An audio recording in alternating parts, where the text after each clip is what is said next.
오늘 창세기 11장에 이 말씀을 보면은 우리 바벨탑에 대한 사건이 나옵니다.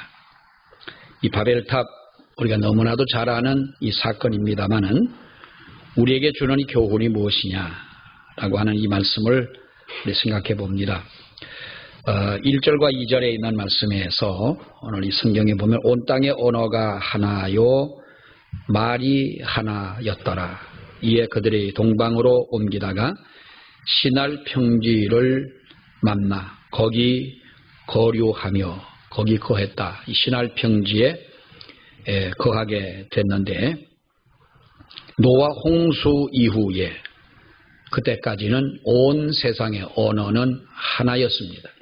하나였을 때 사람들이 이제 인구가 늘어나고 물론 많은 세월이 흐르기도 했습니다만은 인구가 늘어나서 그 사람들이 시날 평지에 도달하게 됩니다. 이 시날 평지라고 하는 곳이 어디냐 하면 이 시날 평지에 탑을 쌓는데 그 탑을 바벨탑이라고 그러는데 왜 바벨탑이라고 그럽니까? 이 탑의 이름을 아시는 분은 옥현리 한우 암소 고기를 우리 장로님들 여기 다 계시니까 암소 고기를 사서 드실 수 있는 자유를 자유권을 드리겠습니다. 바벨탑이라고 하는 이유는 시날 평지인데 왜 바벨탑이라고 그러냐 하는데 이 시날 평지는 유프라데스와 티그리스 강 사이에 위치해 있는 지역이 시날 이 땅인데 시날 평지인데 거기에 바벨론 지역이 바로 후에 바벨론 지역이 그 지역입니다. 그렇기 때문에 이걸 바벨탑이다. 오늘 이 성경에도 보면 그러므로 그 이름을 바벨이라 하니라고 9절의 말씀에 이렇게 말씀을 해주고 있죠. 그 바벨론 지역으로 다른 데와 달리 물이 그래도 풍부하고 매우 기름진 땅이 바로 이 시날 땅이라고 하는 그런 곳입니다.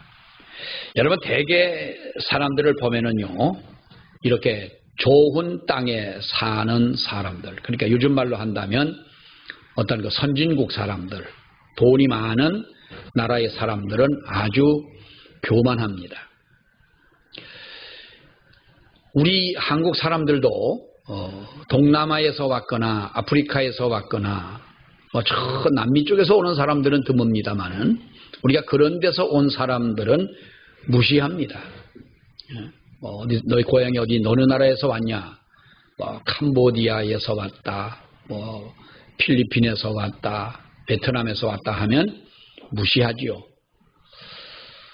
같은 흑인이라 할지라도 미국의 흑인을 대하는 것은 다르고 아프리카의 흑인을 대하는 것은 다르다는 거예요. 왜? 그 사람들은 가난한 나라의 사람들이고 우리의 도움을 받으려고 오는 사람들이기 때문에 그 사람들은 가난하다. 우리가 이렇게 사실 우리 마음속에도 은연중에 그런 마음이 있는 것이죠. 우리 아들 있는 교회에서 얼마 전에 선교에 대한 우리 아들이 그 선교에 대한 것을 한 4주 동안 이렇게 오후 예배에 강의를 하고 이제 끝날 때에 켄트가 가가지고 잠깐 한 30분 동안 이제 간증 겸 잠비아에 대한 이야기를 했는데 저도 그때에 수요일 날 예배이기 때문에 한번 늦게 끝나서 한번 들어봤습니다. 켄트에 하는 이야기를 들어봤는데 켄트가 그런 말을 하더라고요. 잠비아에 대한 얘기를 쭉 하다가 마지막에 가서 잠비아를 돕고 선교하는 것도 감사하고 다 좋은 일인데 아프리카 사람도 똑같은 사람으로 봐줬으면 좋겠다. 저는 아주 켄트의 그 말에 참 깨달은 게 참 컸어요. 우리가 볼 때는 조그만 나이 어린 켄트로만 생각을 했었는데 벌써 그 친구가 나이가 30살이 넘었잖아요. 세란이하고 동갑인데 아프리카 같으면 장가목강 아주 노총각 중에 노총각이 아프리카 같은 잠비아 같은 데서는 뭐 20살 조금만 넘으면 장가를 가는데 그런 말을 하는 거예요. 아프리카 사람이라고 해서 무조건 불쌍하다고만 도와주는 것은 옳지 않다는 거죠. 가난하다고만 해서 먹을 것을 주는 것보다도 그 사람들도 똑같은 영혼을 가지고 있는 사람으로 인정해주고 그런 차원에서 선교를 하고 그런 차원에서 도와주는 것이 바람직한 것이다. 근데 우리가 사실 보면은 우리도 그 세계의 어느 나라를 가더라도 우리나라는 비자 없이 우리가 들어갈 수 있는 나라, 여권만 가지고 들어갈 수 있는 나라가 190 몇 개 나라가 된다. 일본보다도 우리나라가 훨씬 많다고 그러지 않습니까? 그것은 뭡니까? 그만큼 그 우리나라의 나라가 세계적으로 알아주고 인정해주고 한다는 것이죠. 그만큼 우리나라의 이 이름이 레벨이 그만큼 올라갔다고 하는 것이죠. 우리도 다른 나라보다도 정말로 잘 사는 그러한 나라로 인정을 받을 수 있다고 하는 것이죠. 그러니까 우리도 그럴 때 교만해지는 거예요. LA에 지난번 LA 폭동이 났을 때 여러분 왜 한인 상회를 이 사람들이 흑인들이 와서 불지르고 약탈해가고 여러분 피해를 줍니까? 평소에 가슴에 쌓인 것이 많았기 때문에 그런 거예요. 우리나라 사람들이 돈을 벌면 외국에 나가서 얼마나 벌었겠어요. 잘 사면 얼마나 잘 살겠어요. 흑인을 인간 취급하지 않고 거스름 돈을 줘도 손에다가 이렇게 주는 것이 아니라 주르르 이렇게 손대면 돈을 떨어뜨려 준 거예요. 왜? 손 만지기 싫다는 거예요. 예? 인간 이하 취급을 하다가 폭동이 일어나서 그래서 한인 상회가 그렇게 어려움을 겪은 거예요. 우리 한국 사람들 잘난 게 뭐가 있어요? 예? 그 이민 사회에서 우스운 얘기입니다만은 우리 미국 사회를 휩쓸고 다닌다라고 자기는 휩쓸고 다닌다. 뭔데 그렇게 휩쓸고 다니냐? 청소부들이에요. 청소부는 휩쓸고 다니잖아. 다 쓸고 다니고. 우리가 이 LA를 주름 잡았다. 뭐 하나 했더니 세탁소 하더래. 그러니까 바지 주름을 이렇게 잡고. 사실 우리가 여러분 그 미국이라고 하는 나라에 가서 물론 열심히 성실하게 정말 빈민촌에 들어가 봉사하고 뭐 그런 분들의 분야가 한국이나 그나 다 똑같습니다만은 우리가 잘난 체를 너무 하고 기름진 땅에 사는 사람들이 이 마음은 자기도 모르게 교만에 빠지게 되고 돈 많고 많이 공부 많이 하고 이런 사람들이 겸손한 사람들이 별로 없습니다. 여러분 한번 생각을 해보세요. 겸손한 사람 별로 없어요. 돈 좀 있으면 속에 돈 건 없으면서도 그저 있는 채 하려고 하고 누구한테라도 자랑하려고 하고 여러분 그렇습니다.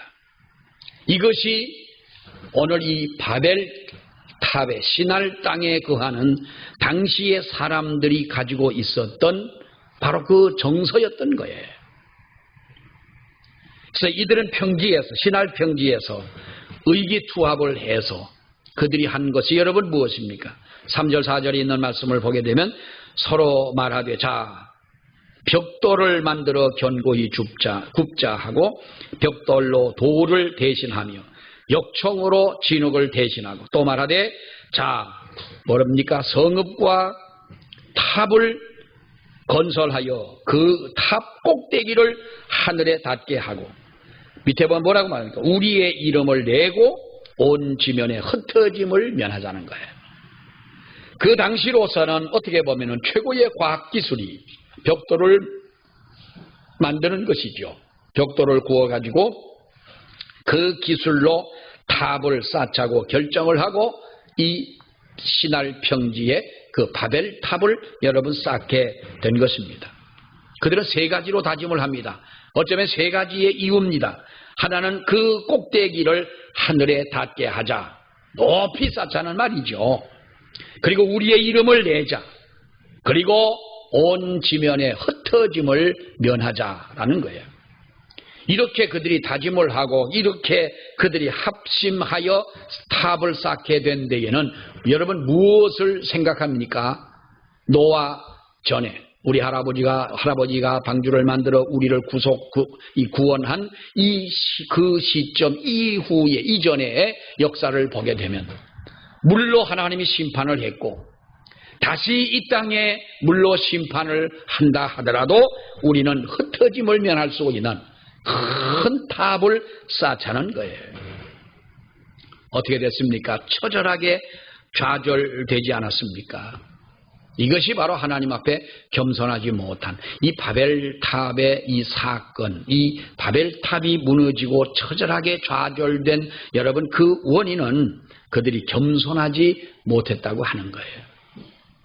우리들이 타이타닉이라고 하는 영화를 보면서 우리는 그 영화를 조바심을 가지고 보기도 하고 또 그 당시만 하더라도 그때에 이 타이타닉에 타고 있었던 살아있는 산 증인도 있었고 실감 있게 그 영화를 재미도 있고 실감도 있는 그런 영화를 우리들이 봤습니다마는 1912년 4월 14일에 1200명을 태우고 이 타이타닉이 출항을 하지 않습니까? 처음으로 배가 만들어져 가지고 처음으로 출항을 하는 거예요. 출항을 할 때 선장이 이런 말을 했어요. 하나님이라도 이 배를 침몰시킬 수가 없다. 이것은 불침선이라고 하는 거예요. 어떠한 경우에도 절대로 가라앉지 않는 배다 라고 아주 자신 있게 출발을 했죠. 빙산에 부딪혀서 배가 두 조각이 되고 빙산에 부딪힌 지 몇 시간 만입니까? 2시간 40분 만에 이 배는 물속으로 두동강이 되어서 가라앉고 말았습니다.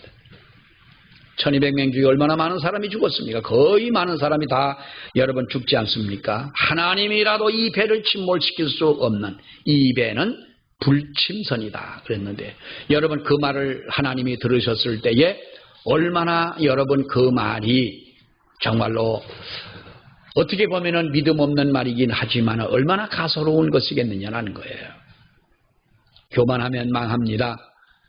겸손해야 하나님의 은혜를 받는 줄 믿습니다. 겸손해야 하나님의 복을 받습니다. 잠언 22장의 말씀에 보면은 겸손과 여호와를 경외함의 보응은 재물과 영광과 생명이니라 그랬어요.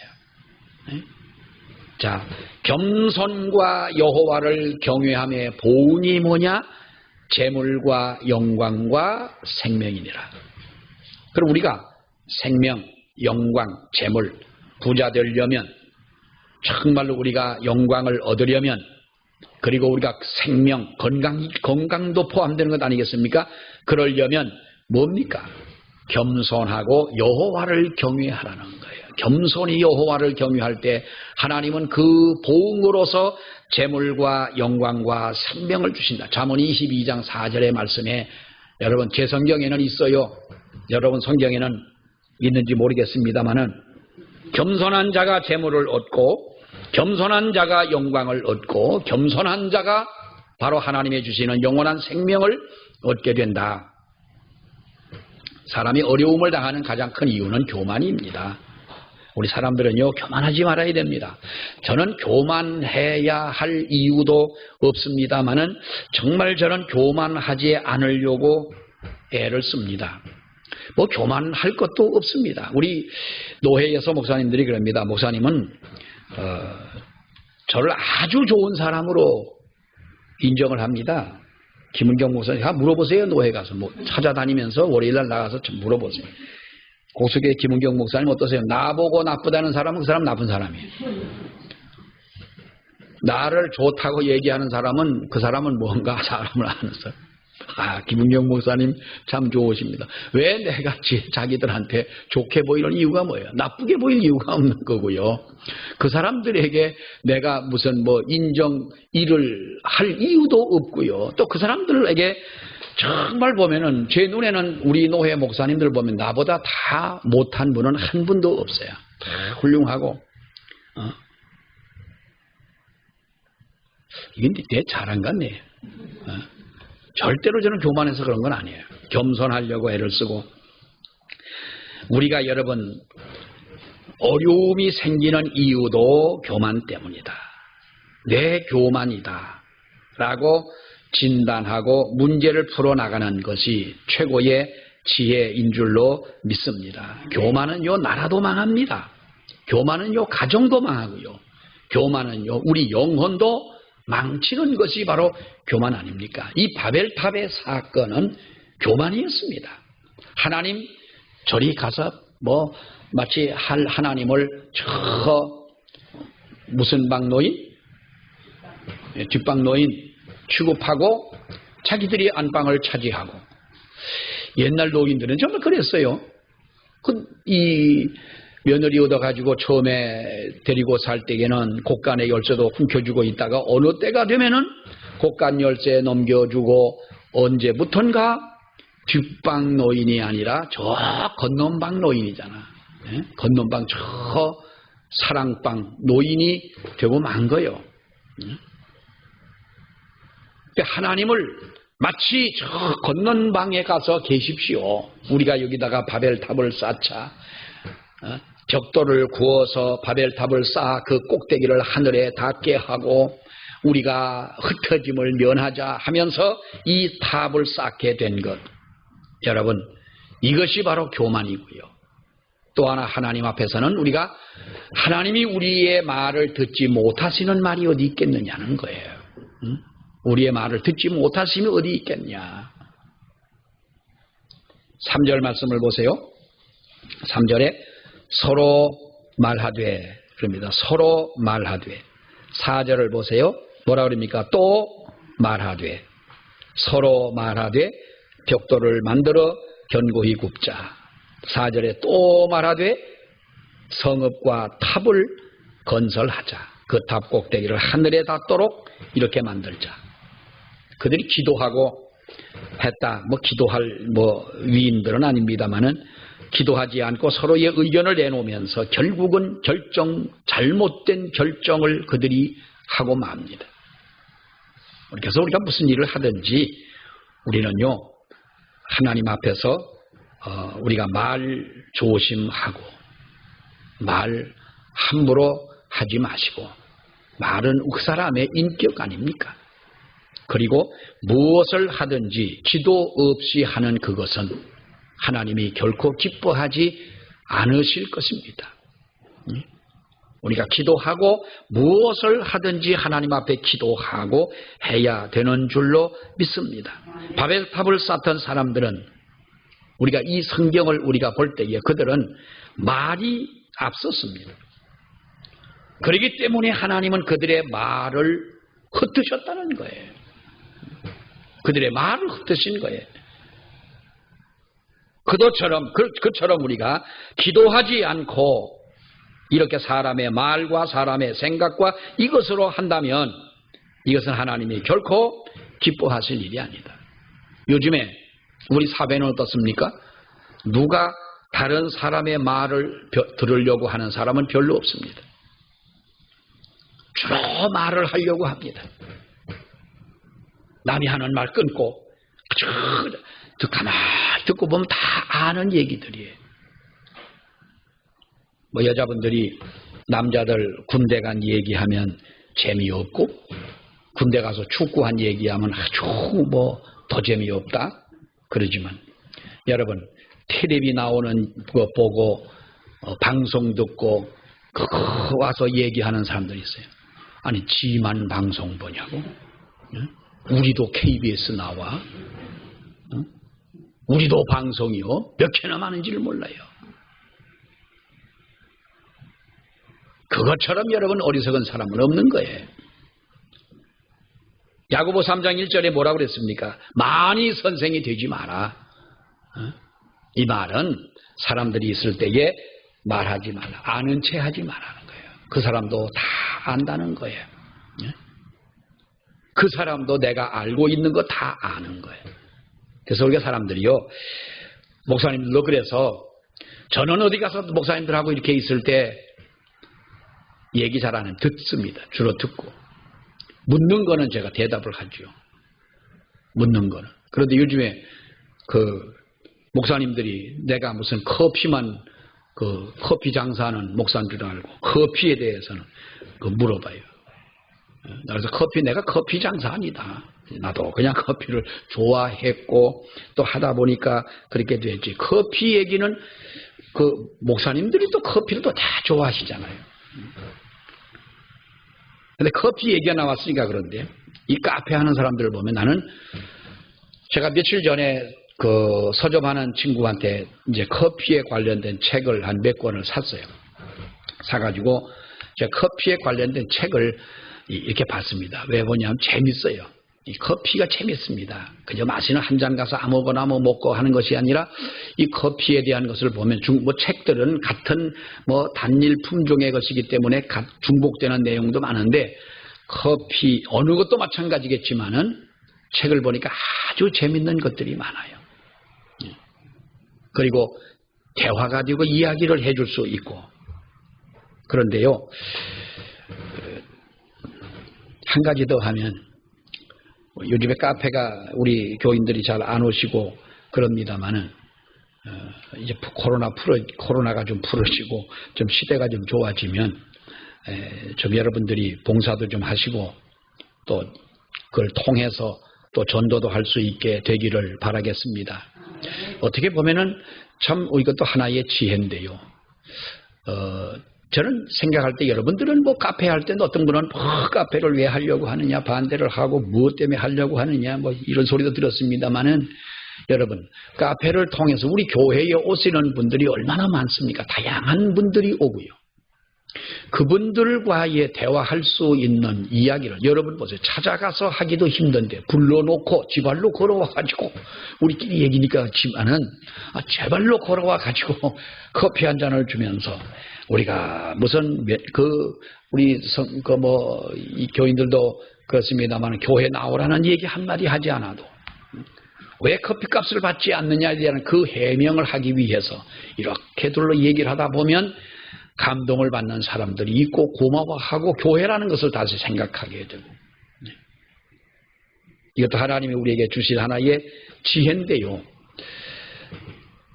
뭐 엉뚱한 얘기를 했습니다만은 여러분 우리가 이 말씀을 보면 요즘에 보면은 우리가 말을 들으려고 많은 사람들에게서 이야기를 들으라는 거예요. 듣다 보면 아는 얘기도 물론 있지만은 우리에게 유익한 이야기가 있다는 것이죠. 말을 많이 하지 마라. 선생이 되려고 하지를 마라. 누구를 가르치려고 하지를 마라. 말로서 누구를 설득하려고 하지를 말라는 거죠. 여러분 어디 가서라도 누구의 말을 듣고 설득을 당합니까? 우리 설득 안 당합니다. 왜요? 그만큼 설득을 당할 만큼의 우리가 어떤 지각이 없는 사람들이 아니지 않습니까? 그러니까 다른 사람들도 물론 마찬가지라고 하는 이야기죠. 그래서 우리가 말을 조심하고 좋은 말을 하고 할 수 있으면 그들의 마음속에 정말로 감동이 될 수 있는 이런 이야기들을 하는 것이 더 지혜로운 것이라 하는 겁니다.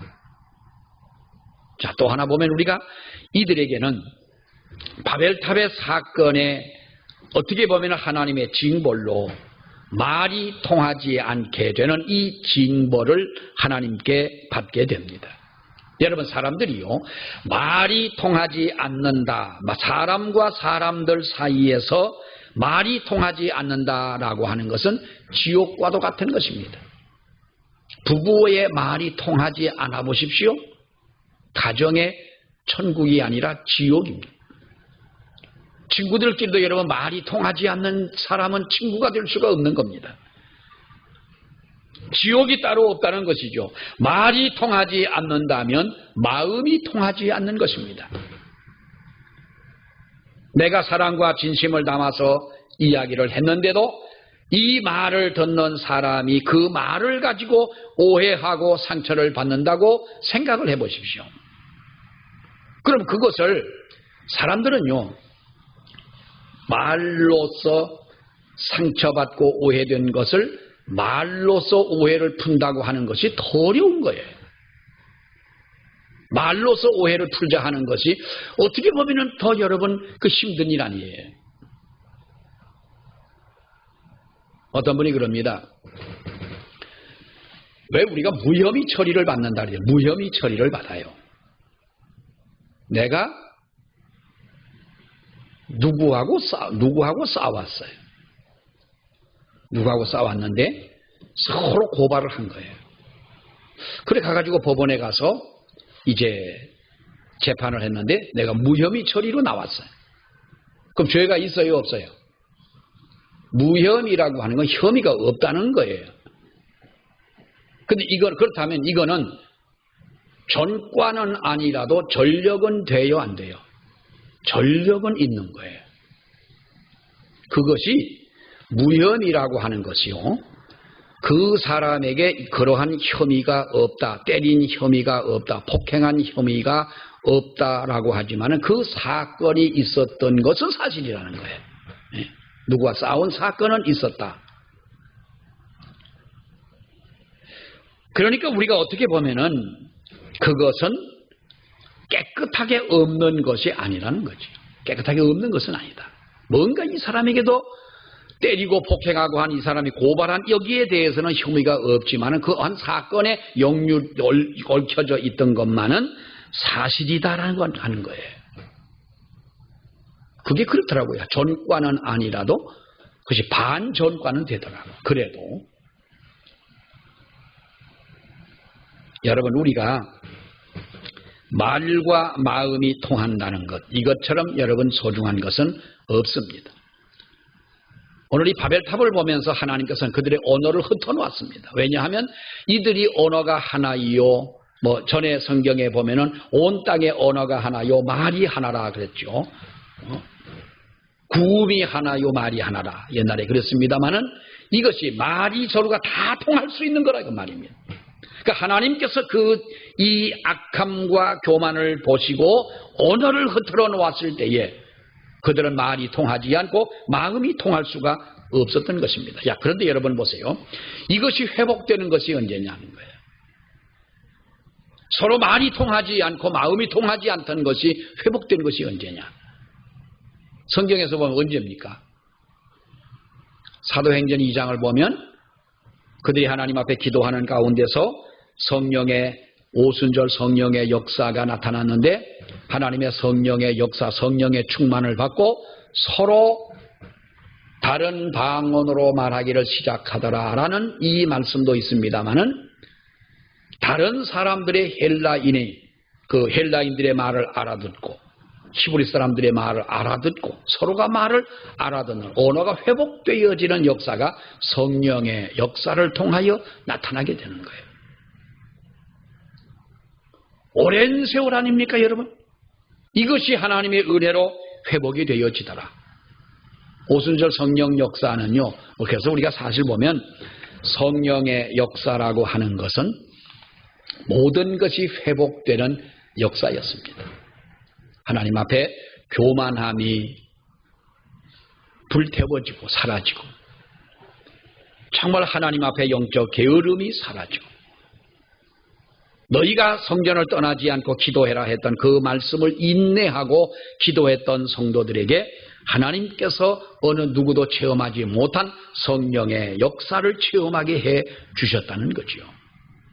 자, 또 하나 보면은 이들이 바벨탑을 쌓으면서 뭐라고 하냐, 흩어짐을 면하자라고 하는 말이 있습니다. 이것이 꼭 그런 것은 아닙니다만은 창세기 1장의 말씀에 하나님께서 인간을 창조하시고 오전에도 말씀을 드렸습니다만 복을 주시면서 뭐라 그랬습니까? 생육하고 번성하고 땅에 충만하라, 땅을 정복하라. 이것이 문화 명령이라고 했죠.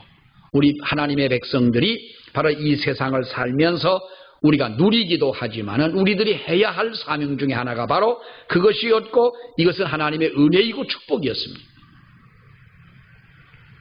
그런데 오늘날 우리는 이 땅을 정복하라고 하는 이 말씀, 그 번성하고 충만하라 하는 이 말에는 여러분 너희는 예루살렘을 떠나지 말고 아버지 약속하신 바를 성령을 기다리라. 성령이 너에게 임하시면 권능을 받고 너희가 예루살렘과 유대와 사마리아와 땅 끝까지 이르러 내 증인이 된다 하는 말과 이 말은 어떻게 보면 일맥상통하는 말이에요.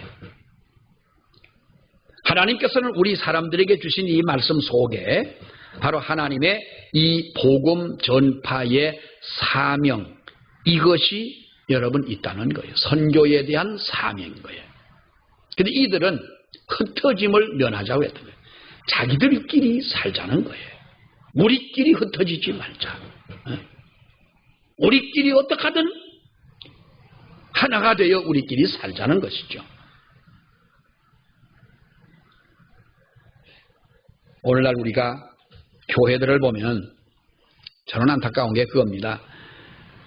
물론 어느 교회든 교회가 성장하기를 원하지 않는 교회가 어디 있겠으며 교회들마다 내 교회를 튼튼히 하고자 하는 데에 그 뜻을 가지고 기도하고 행한다는 것이 이것이 나쁜 일이겠습니까마는 교회는요 선교하지 않고 자기들의 어떠한 것만 배불리고 자기들의 것으로만 이렇게 우리가 살아가려고 하는 열중하는 데에는 이것은 바벨탑과도 같은 것이다라는 거예요. 큰 교회도 필요합니다. 서울에는 큰 교회도 필요하고 몇천 명이 들어가고 몇만 명이 들어가는 그런 큰 교회도 필요하지요.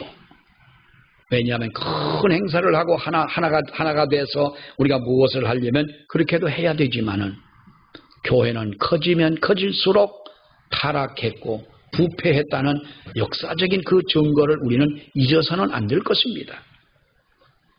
그래서 우리가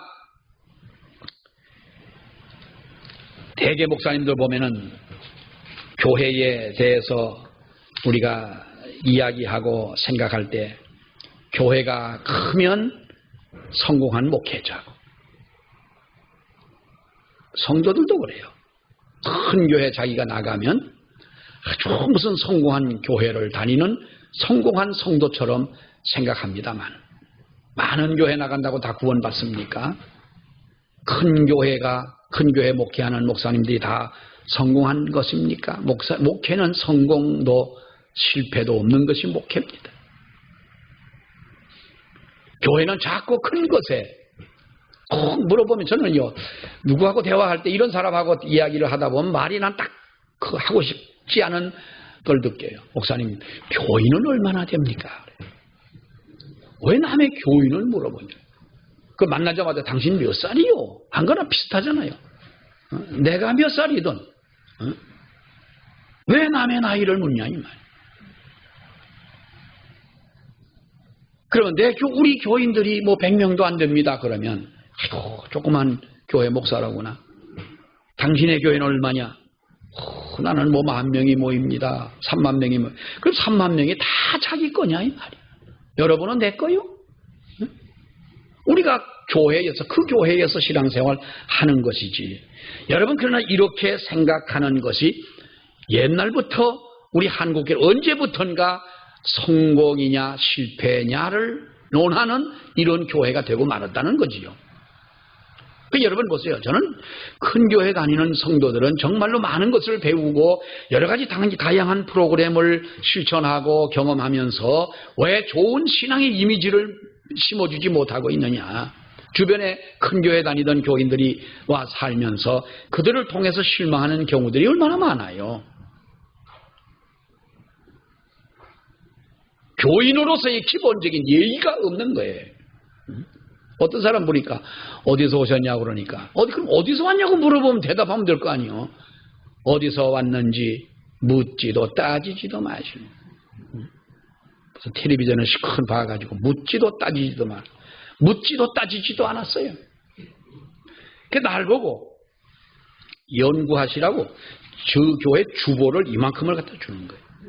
주보, 주간지, 월간지 같은 거를 행사할 때 썼던 그런 것들 이만큼 갖다 줘. 돈 좀 이만큼 갖다 주지. 그 묘긴하게 쓰지. 그걸 왜 가져왔냐고. 화가 나더라고요. 그것도 새벽에 가지고. 근데 우리 집사람 앞에 놓고 갔다 그러면 또 가지고 오거든.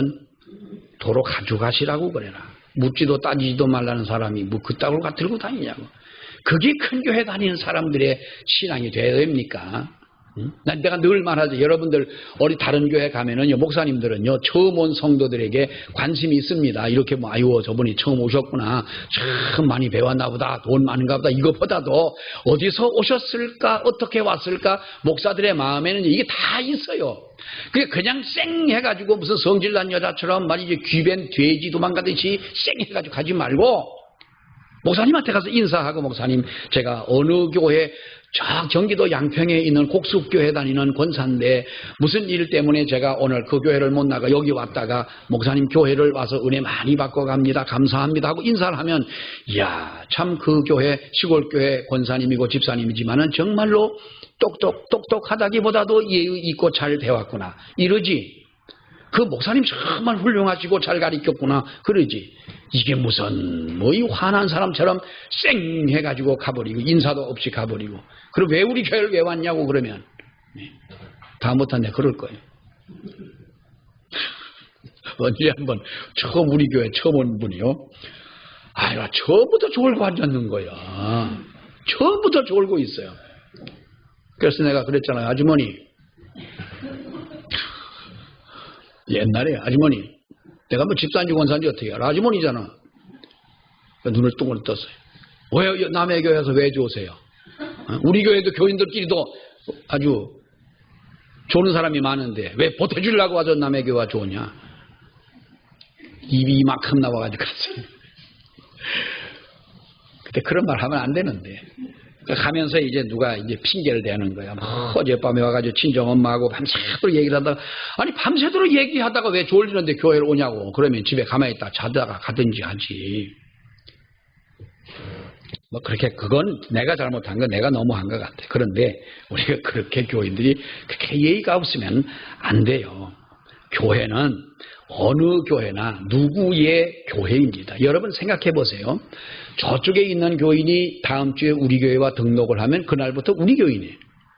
여러분이 여기에서 정성을 다하고 내가 죽을 때까지 이 교회에 있을 것처럼 생각하고 믿지만은 하나님께서 나를 옮기서 다른 곳으로 가게 한다면 그때부터는 그쪽 교인이 되는 거예요.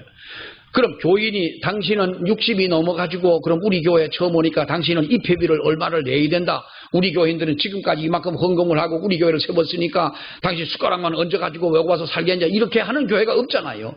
교회는 다 하나이기 때문에 그런 거예요.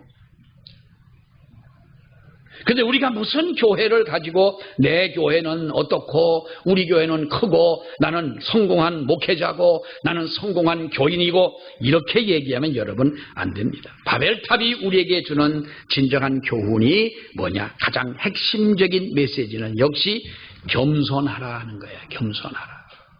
부부 중에서 부부 간에도 불행이 생기는 이유가 여러분 왜입니까? 신랑이 못됐기 때문에, 성질이 못됐기 때문에 그런 거죠. 그래서 부부의 문제가 불행한 거지요. 아니면 마누라 성질이 아주 못됐기 때문에 그런가. 어젠가요? 어느 TV를 잠깐 보는데 어떤 분이 뭐 자기가 성우이기도 하고 배우이기도 하는 어떤 분이 나왔는데 2003년도에 이혼을 했대요. 거기까지만 봤어요. 근데 이혼을 했는데 보니까 그 마누라하고 같이 사는 거예요. 이혼한 사람이. 그게 어떻게 된 거냐고 물어보니까 이혼을 했대요. 정식으로 법원에 가 2003년도에 법원 이혼을 하고 신랑은 집으로 갔고 마누라도 집으로 갔는데 그 집이 한 집이 그 집인 거예요. 그러니까 이혼을 하긴 했는데 서로 어디 갈 데가 없는 거예요. 그래서 그냥 산대요. 그 사는 건 좋아. 참 별인간들 다 있어. 또 뻔뻔하더라고. 물론 뭐 어떤 뭐 그런 연출도 있었겠죠. 한 집에 사는데 또 하필이면은 양평화 사는 거예요. 내가 그 사람 다른 사람은 양평 사는지 몰라. 근데 나는 알아. 왜냐하면 그 집 달력에 보면 양서농업협동조합 그 달력이 있는 거 보니까 아니 서울 사는 사람이 양서농협과 갖다가 걸었겠어요. 그러니까 양수리 어디 사는 모양인데 둘이 앉아가지고 싸움을 하는데요. 그거는 아주 리얼이더라고. 그 연출이 아니더라고. 보니까 마누라는 마누라대로 독이 나가지고 말만 하면은 부딪히는 거예요. 여러분, 이게요, 부부의 관계에도 서로가 한 계단씩 내려서서 생각하고 이야기를 한다면 그러겠느냐라는 거예요. 그러겠느냐. 평생 이혼하고 다른 남자한테 시집 가지 않으시려면, 또 이혼하고 다시 장가 가지 않으시려면 어차피 우리가 한 구덩이에 빠진 함정에 빠졌는데 이왕이면 여러분 그래도 좀 행복하게 살아야지. 찬송가에 이런 가사가 있어요. 그대 가슴에 얼굴을 묻고 오늘은 울고 싶어라.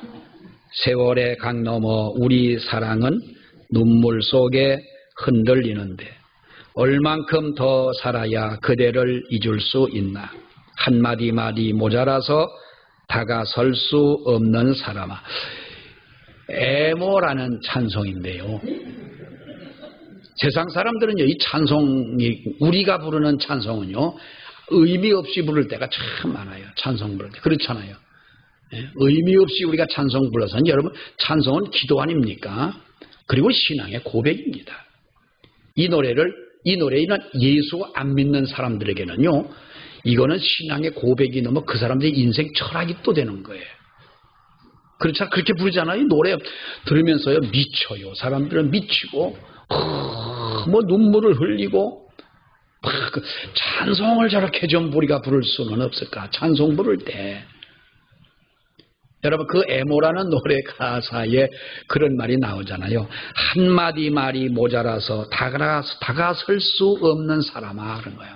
한마디 말이라고 모자란다는 것은 자기 자존심 아니겠어요? 내가 나를 꺾고, 내가 미안하다고, 내가 잘못했다고,